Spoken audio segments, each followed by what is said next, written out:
This morning, you've been discussing ideas for India, what the next 25 years mean for India, and India's place in the world. We will now listen to another viewpoint, broadly on the same subjects, from a leader of an organization which has arguably been one of the greatest political movements in modern history. An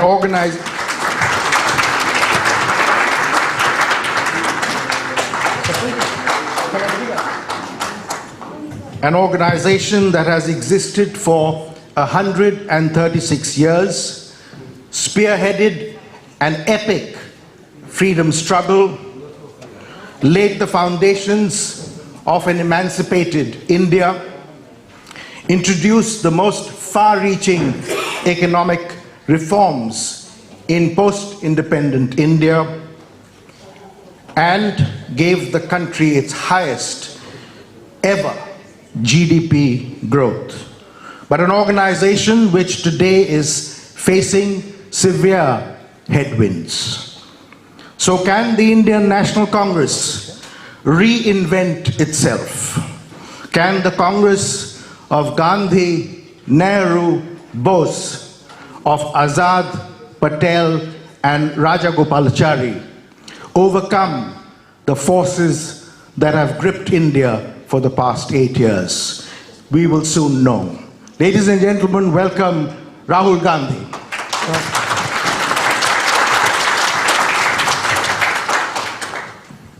Rahul, I live in a country 5,000 miles away from home, and we get sketchy pictures of what's going on.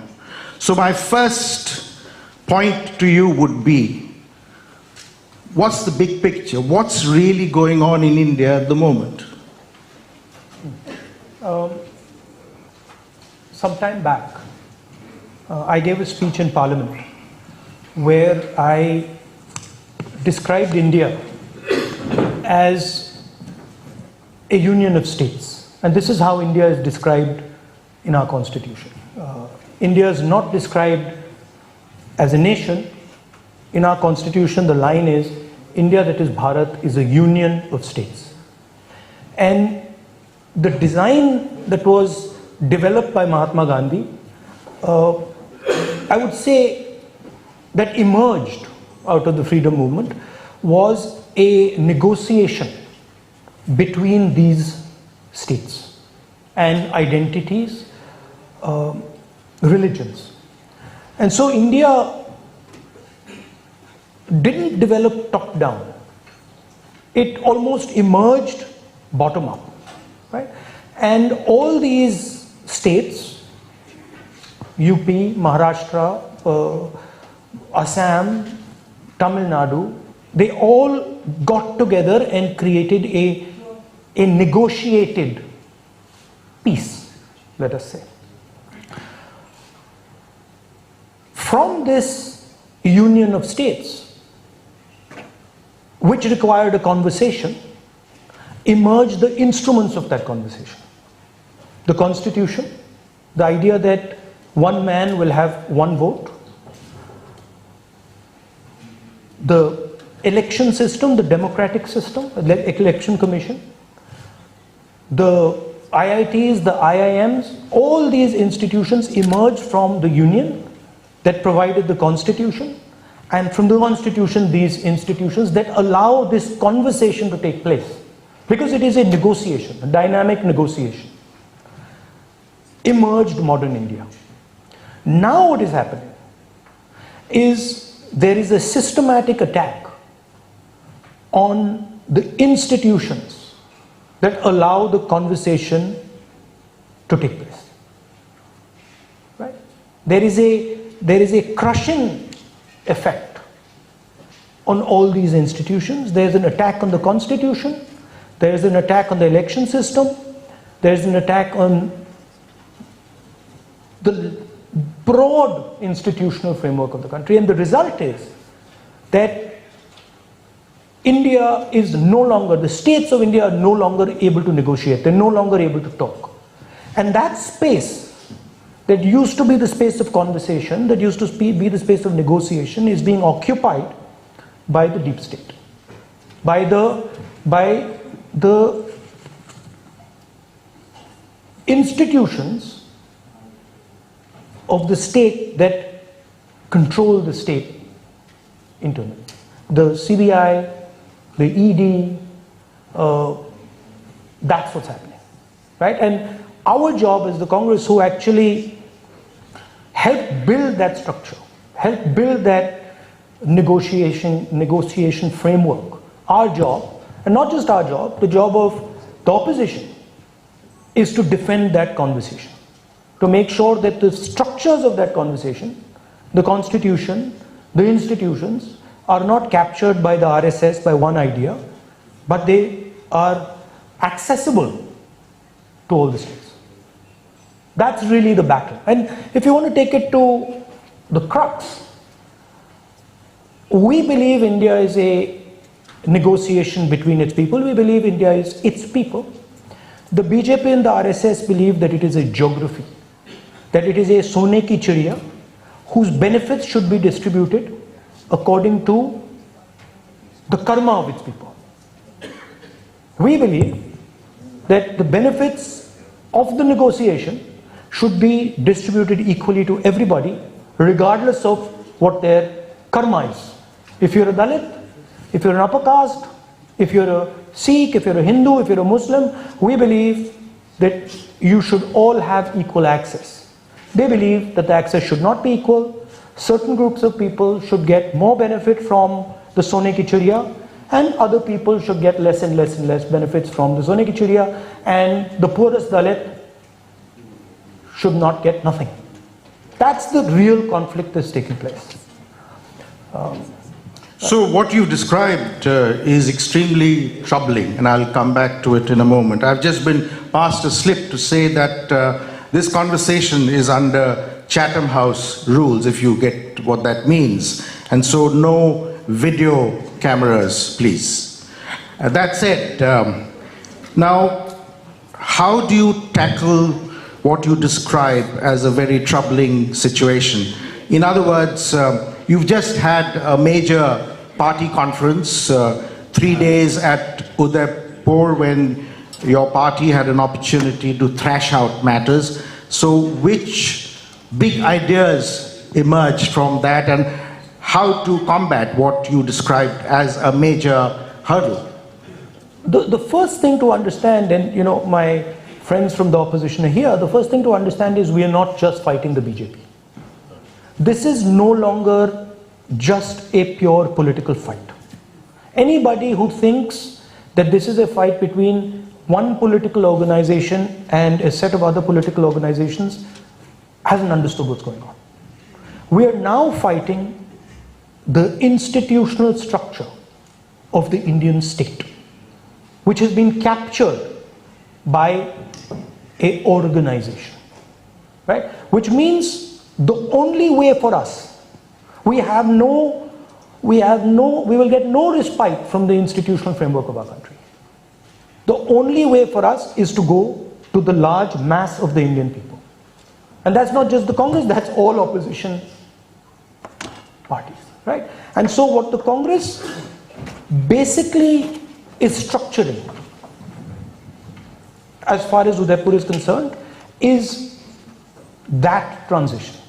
How does the Congress party now go back to its roots and start moving into mass action, right? So that is what was discussed. The central elements of that, BJP has 100% control of media, control of communication, control of those structures. They have broad control of the institutional framework of the country. So we have to think about communication. We will not be able to match the funds they have, but we have to think of communication in a completely new way. We have to think of funding in a completely new way. And we have to think about an organizational system that is much closer to the large mass of people And we also have to think of large-scale mass movements on issues like unemployment, on issues like prices, on regional issues, and we have to coordinate with our friends in the opposition. So I don't view the Congress as the big daddy. It is a group effort with the opposition, but it is a fight to regain India. So you're talking about cementing collaboration with other parties in order to take the movement forward. Yes, and the point I made in Udaipur, which was misconstrued, is that this is an ideological battle now, right? And it is a national ideological battle, which means that, of course, we respect, for example, the DMK as a Tamil political organization. But the Congress is the party that has the ideology at the national level.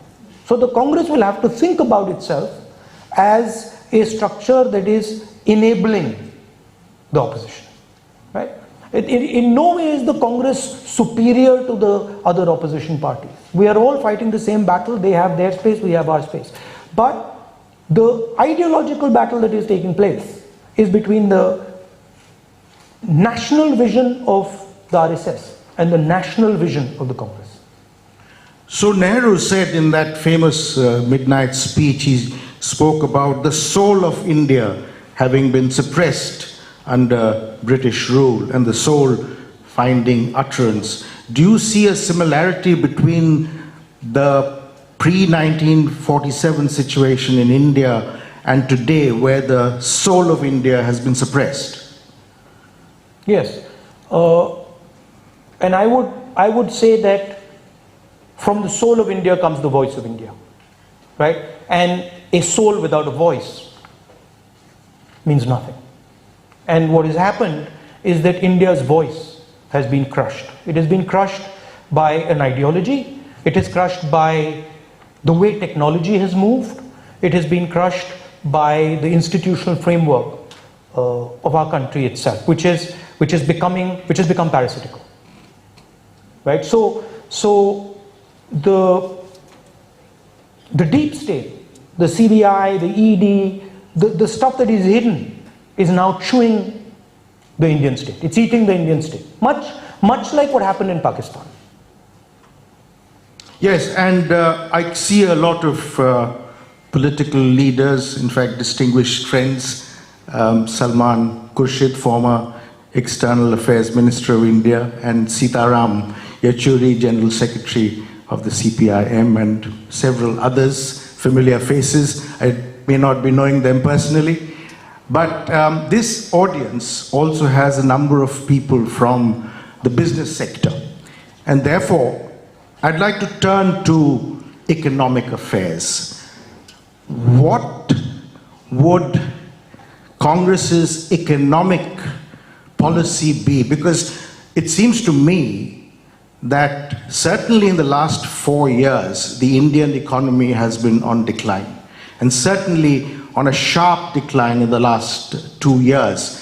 And given this state of affairs, what can you offer to the corporate sector by way of the Congress's vision, your vision of an economic policy in the event Congress returns to power at the center?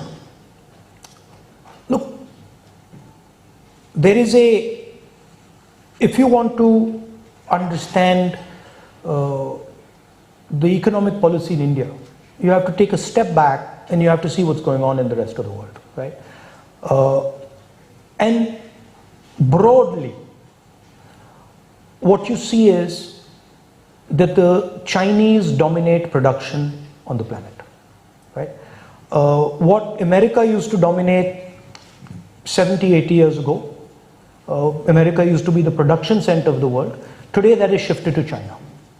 Without building a production system, right? You can call it manufacturing system. But without building a production system, India is not going to be able to give its people jobs. It's that simple. And we can beat about the bush by saying we are service center of the world and all that. But it is going to lead to social problems.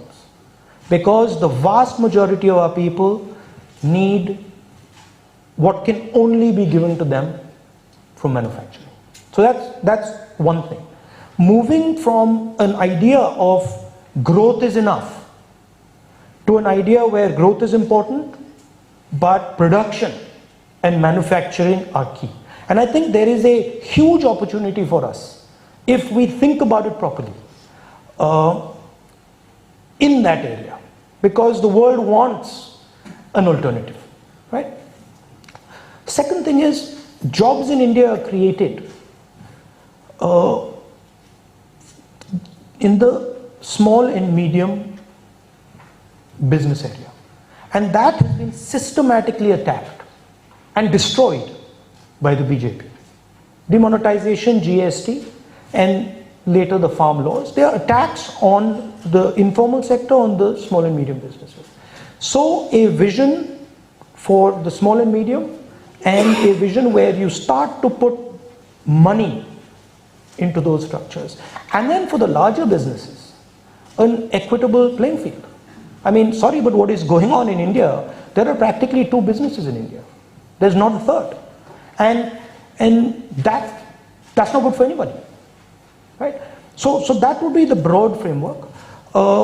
As far as the private sector versus the public sector, I'm of the view that the public sector should be in key strategic industries and should not be doing things that are not strategic and key.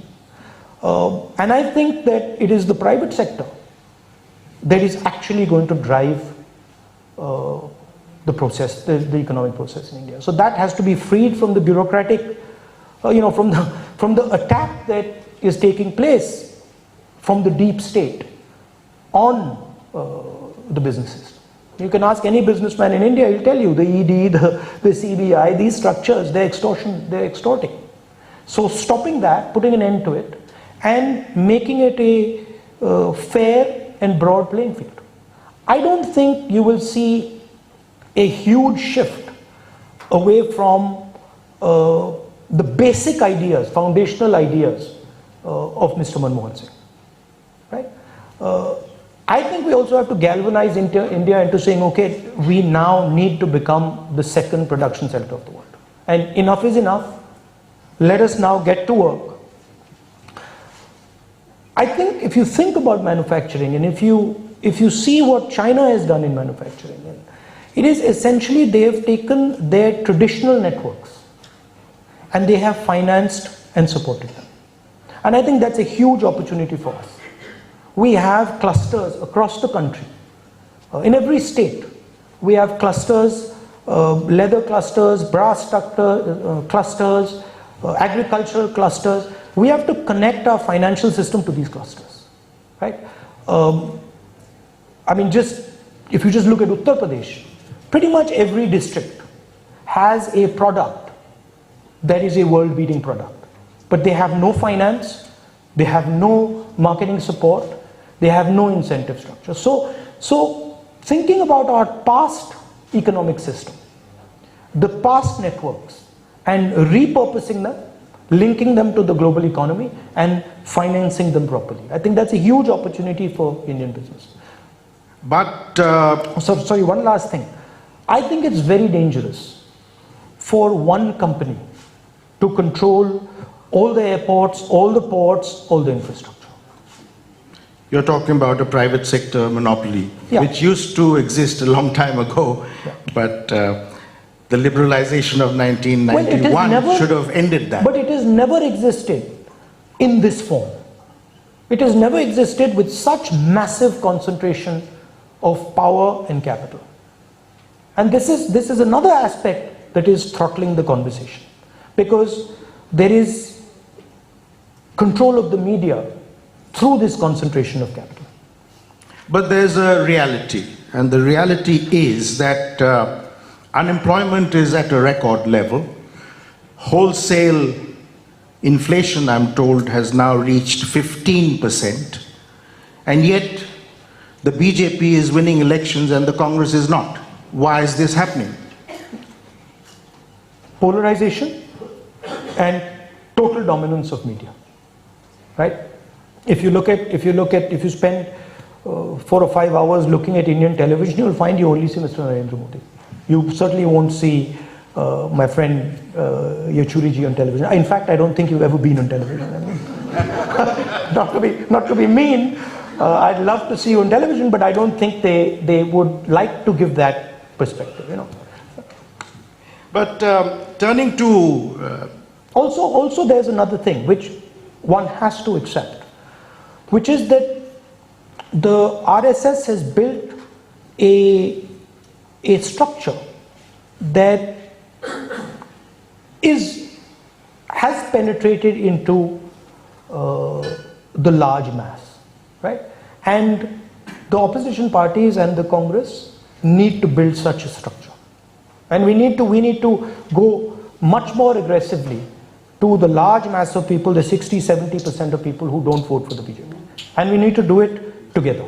So how will you do that? Because that's obviously a major challenge. It hasn't happened for 8 years. Through the idea, one of the ideas that we stated in Udaipur, which is the idea of mass participation. Look, we are sitting on a powder keg, right? We are sitting on a India that is primed, right? We have massive level of polarization. We have huge unemployment. We have, as I said, the backbone of employment broken, and we have massive concentration of wealth. We are going to have social problems. They're coming, without any doubt. There is going to be a mass upsurge. Now the question is, can the opposition make that upsurge peaceful, effective in changing the politics? You could also have a situation where you have an uncontrolled upsurge, which is what we are seeing in Sri Lanka, right? India is not in a good place. The BJP has spread kerosene all over the country. You need one spark and we'll be in big trouble. And so I think that's also the responsibility of the opposition, the Congress, that bring people together, bring the communities together, bring the states together, bring the religions together and say, listen, we need to cool this temperature down, because if this temperature doesn't cool down, things can go wrong. You mentioned polarization. You must have noticed that the US Secretary of State, Antony Blinken, publicly at a press conference with the Indian External Affairs Minister and Defense Minister present, spoke about human rights violations in India. That, I think, coming from the government in the United States, a government which is otherwise quite friendly towards India, is certainly something which raised alarms. What is the Congress doing about these alleged human rights violations? I mean, first of all, I'm glad the United States has woken up to this idea. I mean, we've been, you know, we don't need the United States to tell us that there's polarization in India. And in fact, it's taken them quite a long time to sense it. We're, of course, fighting the polarization, right? We're, of course, holding a position that brings people together, and we're doing that. The Congress is doing that, the opposition is doing that. But I think what the gentleman reflects is that a destabilized India, a India which spirals out of control, is a problem for the globe. It's not just a problem for us. Democracy in India is a global public good. It is a central anchor, right, for the planet, because we are the only people who have managed democracy at the scale that we have. Nobody else has been able to do it.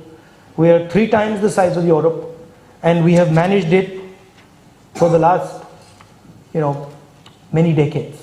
If that cracks, it is going to cause a problem for the planet. And that's what I think the United States is realizing.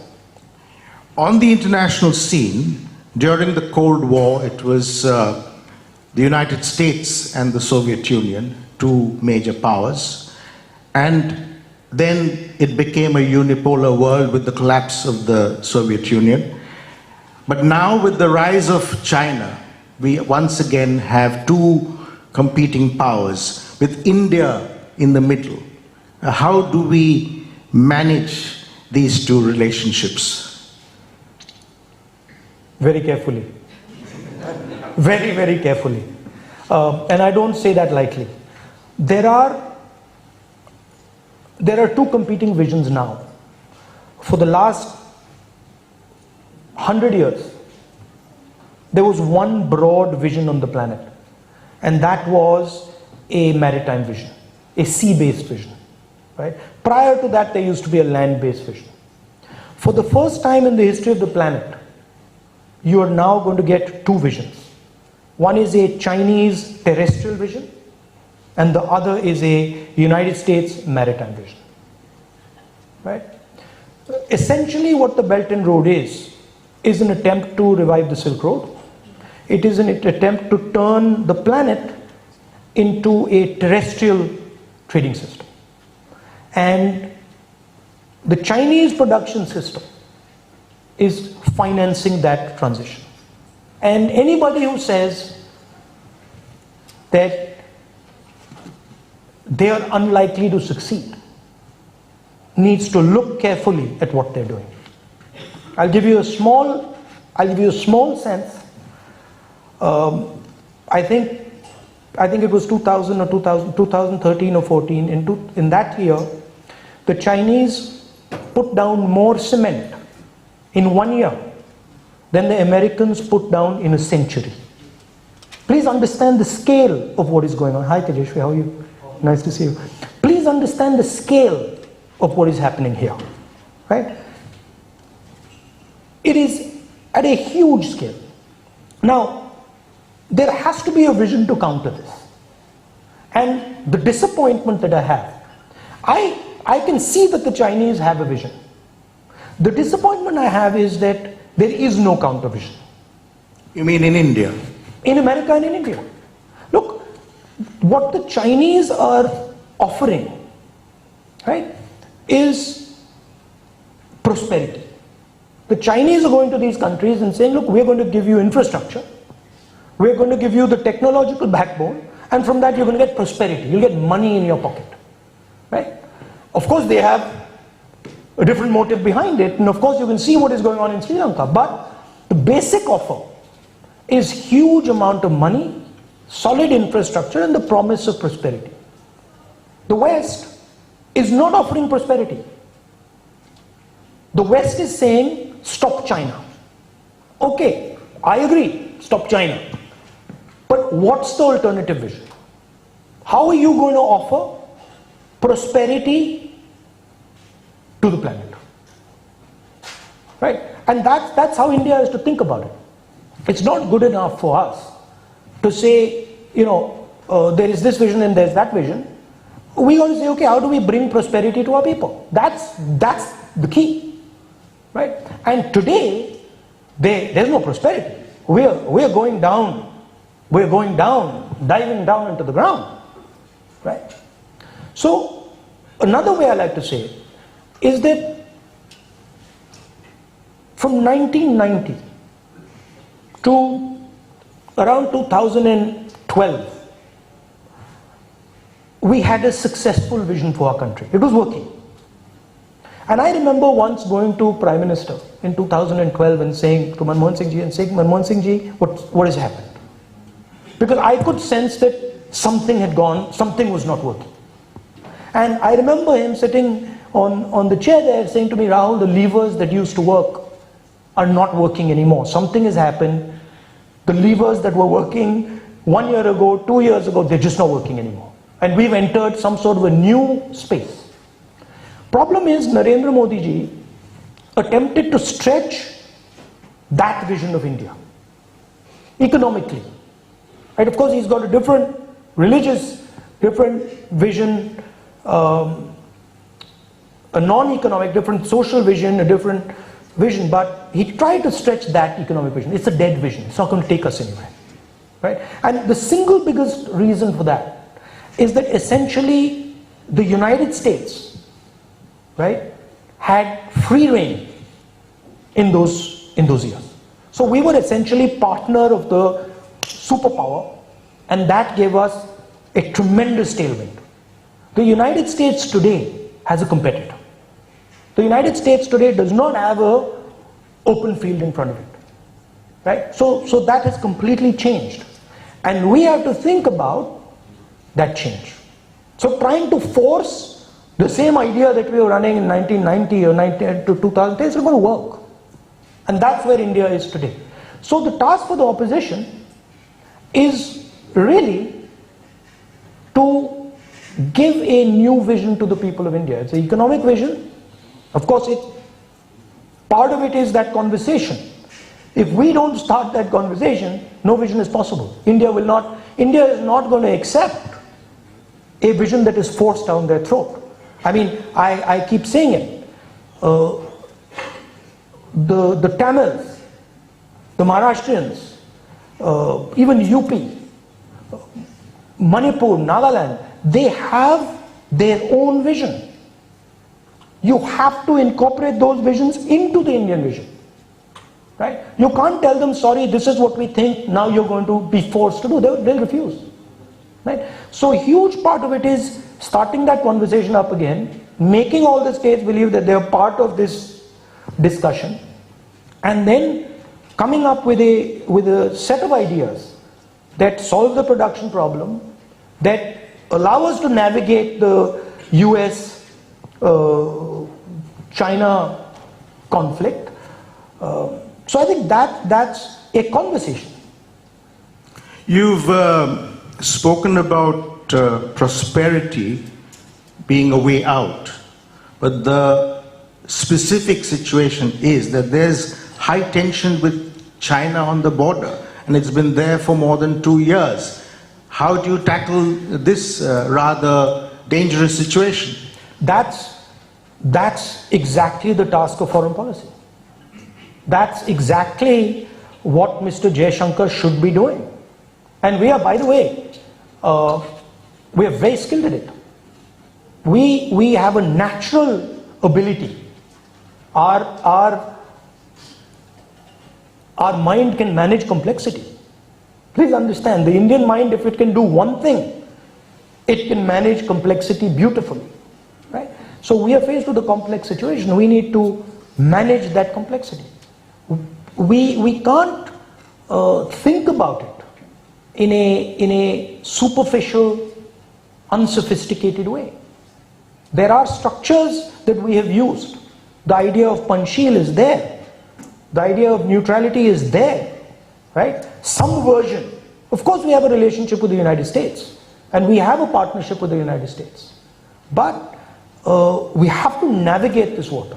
I think the way I think about it, I like what Indira Gandhi ji once said. You know, do you lean to the left or do you lean to the right? No, we stand up straight. And I think there's a place for India there's an opportunity and a place for India to stand up straight. Are you therefore recommending a return to multi-alignment as opposed to leaning towards the United States? No, I'm saying pragmatically navigate the waters you're in.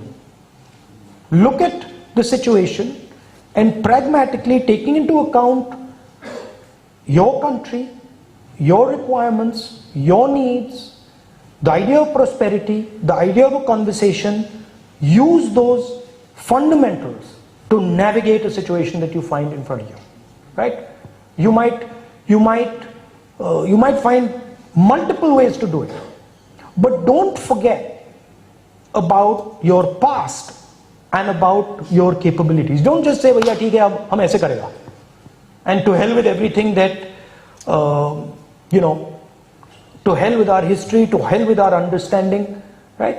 We have huge capabilities. I know, I've seen them. We have huge capabilities in our foreign affairs, foreign services. We have huge capabilities in our growing. No one's listening to them. So in the midst of all this, we have the... When you stifle conversation at the national level, you also stifle conversation in the Prime Minister's office. Please understand that. You cannot have a country that is not allowed to speak and then a Prime Minister's office that tells the Prime Minister the truth. You cannot have those two things. The Prime Minister has to have an attitude, I want to listen. And then from there, everything flows down. Our Prime Minister doesn't listen. And because our Prime Minister doesn't listen, no bureaucrat thinks he needs to listen. I was talking to some bureaucrats from Europe, and they were saying that the Indian Foreign Service is completely changed. They don't listen to anything. They're arrogant. Now they're just telling us what orders they're getting. There's no conversation. You can't do that. But good or bad, India presumably has to live with Narendra Modi for the next 2 years. And in that scenario, how does the world tackle the Ukraine situation, and what contribution can India make towards a solution? Look,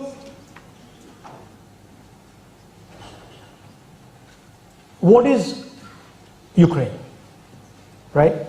If you look at it, Ukraine is the Russians saying to the Ukrainians that we refuse to accept your territorial integrity. We refuse to accept that these two districts belong to you. And we are going to attack you in these two districts to make sure that you break an alliance with NATO. To make sure that you break an alliance with the United States. That's what Putin is doing. Putin is saying, I'm not ready for you to have an alliance with America, and so I'm going to question your territorial integrity and I'm going to attack you. Please recognize the parallels between what is going on in Ukraine and what is going on in Ladakh and in Doklam. Please realize that the same idea is at play. There are Chinese forces sitting in Ladakh, there are Chinese forces sitting in Doklam. The Doklam forces are designed for Arunachal Pradesh, the forces in Ladakh are designed for Ladakh. And the same principle is there.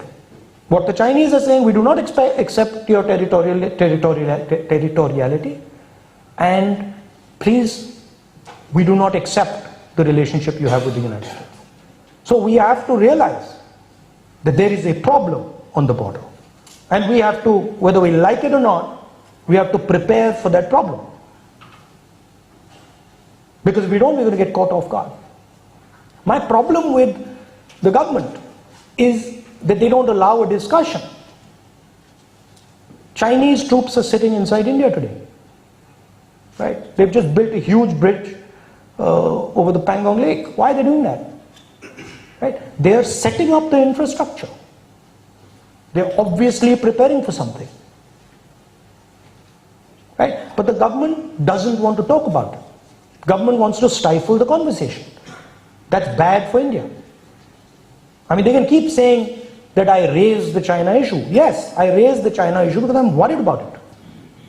I'm worried that Chinese troops are sitting inside India, and I can see exactly what is happening in Ukraine. Right? I said this to the foreign minister, in one of our conversations, and he says, you know what? You have a point. That's an interesting way to look at it. Please realize there are parallels to what is going on. Right?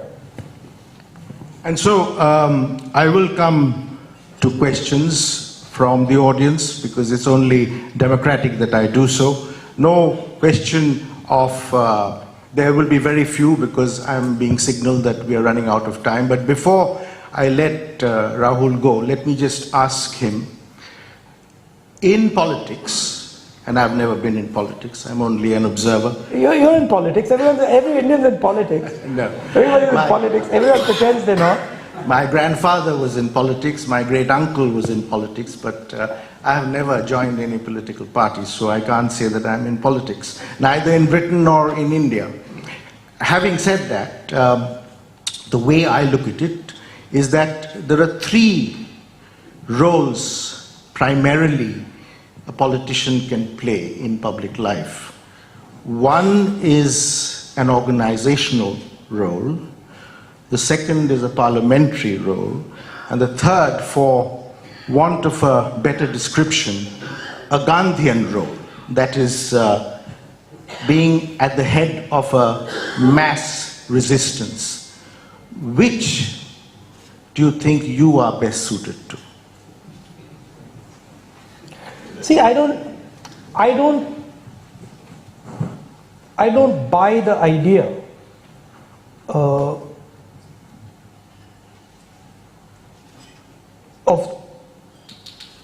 the politician, right?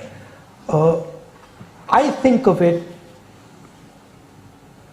in terms of leadership and understanding, right? I think of it as there is a situation, first understand what is going on, and I hope you got the sense that I do think about these things from the last half an hour, 45 minutes. And then understand where and how you can help, right? There is a place for parliamentary speeches. There is a place for organization.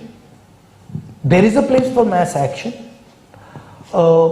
If I had said to you, you know what, let's do mass action in 2007, you'd say, you crazy, right?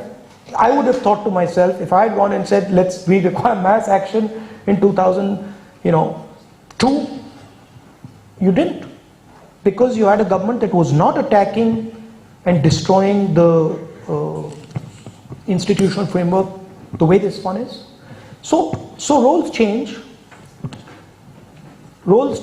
and you adapt, right? I see myself as somebody who defends that idea of India I described to you. When I see our country's voice being crushed, it upsets me, right? And I think about what I should do and what I can do to help, and I like my friends, here do. It's a challenging situation, but I think there's a huge opportunity inside this thing. I feel it, right? I feel that from the struggle that is coming, we will get a India that is actually much better than the one we have right now and the one we had even before. I think there's something beautiful that can come out of this. I'm not one of those people who says, now it's all over and stuff like that. I fundamentally believe in the spirit of our country. Thank you very much. And so a few quick questions. I'll come to this side. Yes, the gentleman here, please.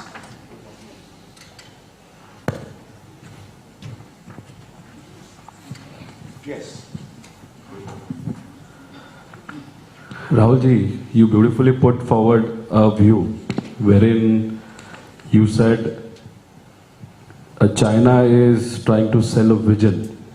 Doesn't matter good or bad for the country. But West is saying, just stop China. Don't you feel in India? I'm also from a party which is with Congress.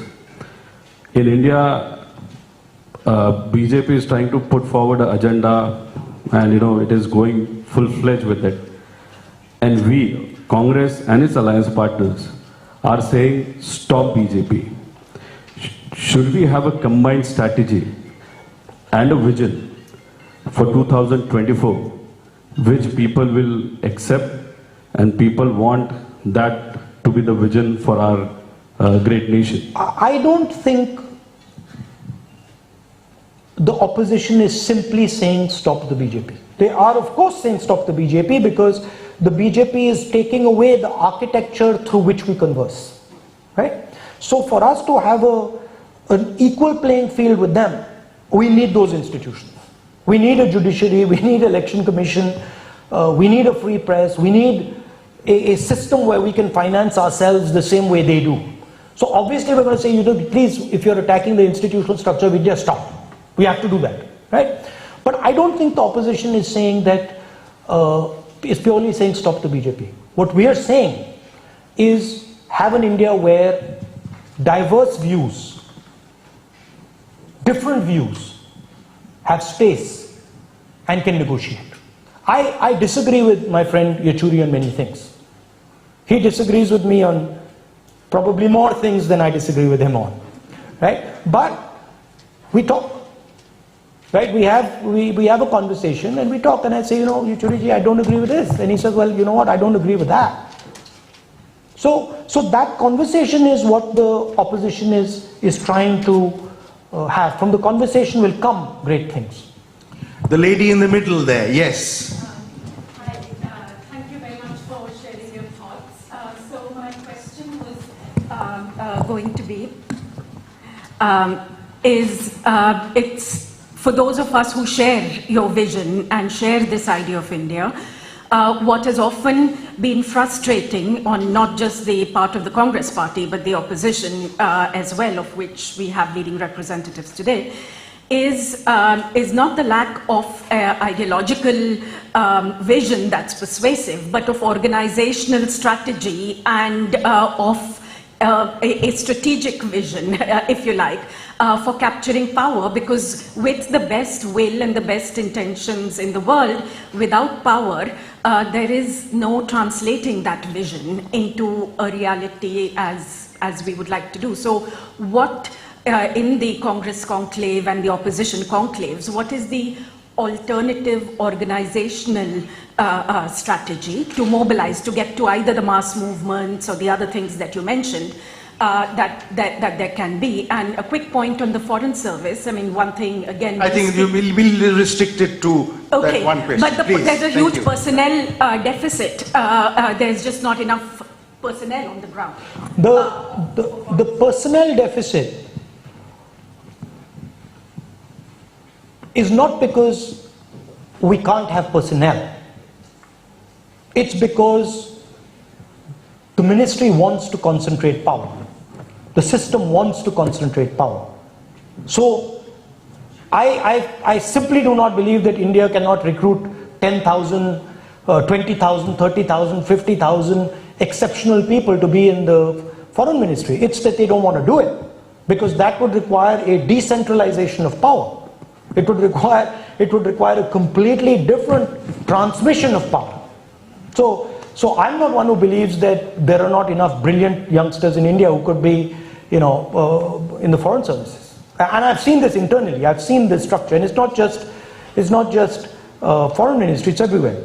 India loves to concentrate power. The second question is, people tell us that we should have a cadre like the BJP.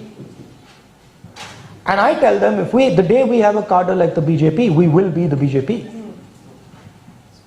We are a mass party. We are a party that listens to the expression of the Indian people. We have an organizational structure, but it is nowhere near the organizational structure of the BJP, and it should never ever be. Because please realize, what the BJP does is shout and stifle voices. What we do is listen. They're two different things, they're two different designs. Right? A cadre is designed to stifle the voice. A cadre is told, you will say this and you will say nothing else. And Yachuri ji is looking at me in a strange way. But it's designed to push a particular set of ideas down people's throats. Whether in his system it's the communist idea, or in the RSS system it's true, right? We're not designed like that. We are designed to listen to the people of India and pull out their voice and place it on the table, right? And we have an opportunity now that we haven't had for many years to completely redesign the Congress through mass action. So that is, and so do a lot of the opposition people. One last question from this side of the room. That's the last, and we'll then have to move on to refreshments.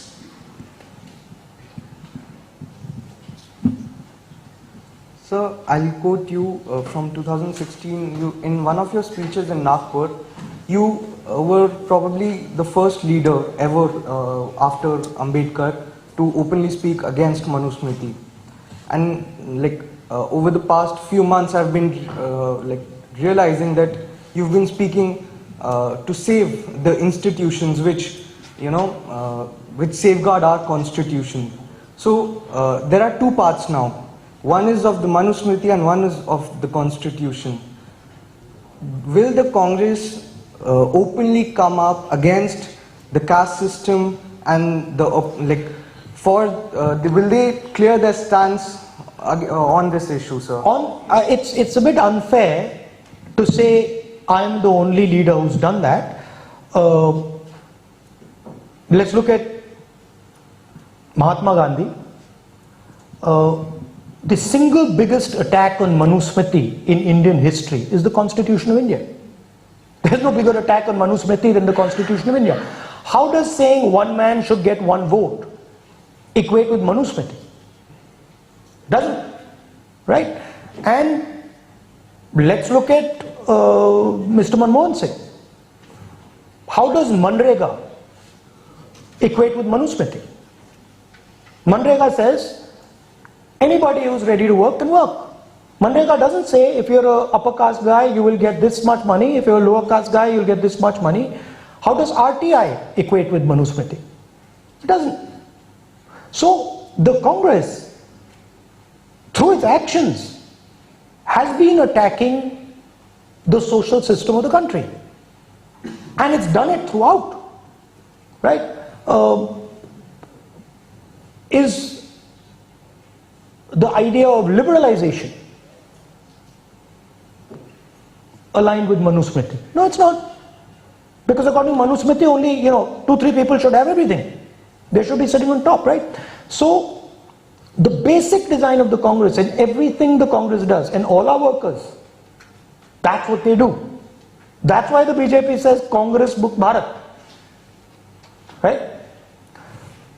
We fundamentally believe that India and every single human being in India should be given the same rights, the same opportunities. We believe that, one, because it's fair, and two, because we know that India can only survive if you do that. If you stop doing that, India will fragment. Ladies and gentlemen, a big hand for Rahul Gandhi. Thank you.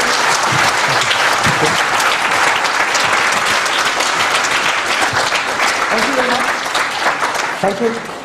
I've been asked to make a request, which is to ask the following to please come on stage for a group photograph. Salman Khurshid, Sitaram